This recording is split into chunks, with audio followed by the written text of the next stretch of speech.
Just a reminder, what other people think of you is none of your business.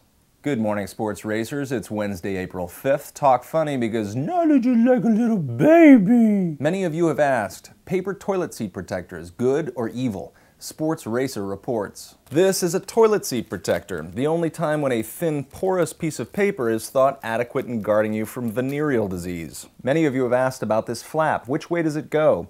Is it a poop slide or is it a pee-pee splash guard? It turns out it's neither. It's part of a fun bathroom game. The flap hangs down into the toilet bowl and challenges you to finish your business before the contaminated water creeps up the paper and comes in contact with your skin. Flickr user Clever Molly doesn't really understand tagging. This photograph, for example, is tagged with the word me. Molly, it's a picture of you. If you want people to find it, tag it with the word you. Elsewhere on Flickr, this photograph was tagged with man, camping, and romantic. Something from the comments. Ahmed writes, sadly, this is the only way I pay attention to the world outside my room in college. Ahmed, it sounds like someone's been thinking. You leave that to me. Don't worry, because after college, you'll have plenty of opportunities to tour the world with the military, fighting against other people named Ahmed. In France, millions of young people turned out to protest a law that allows employers to hire and fire workers 26 years old and under at any point during the first 2 years on the job. The reason this law is producing such a massive response is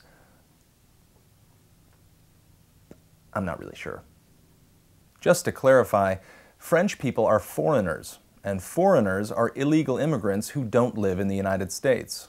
The Times of India reports that during a 7-hour flight to Kuwait, Jack Straw slept in Condoleezza Rice's private cabin in the aircraft. Condoleezza reportedly slept on the floor in the aisle as flight attendants stepped over her. Or perhaps that was a double designed to look like Condoleezza. From the New York Times, the Motion Picture Association of America announced that 2 online movie services, MovieLink and Cinema Now, will begin selling major films as downloads on the same day that DVDs are sold at stores. Sounds like innovation, smells like diaper. The downloads are expected to cost twice as much as DVDs, they're Windows only, and you can only play them on your computer. The kids are gonna love it. In related news, the New York Times seems to be trying to drive up the sales of its paper edition by redesigning its website to look like crap. Sandy Tom, a 24-year-old Brit, recently created a webcast in which she sang from her living room for 21 consecutive nights.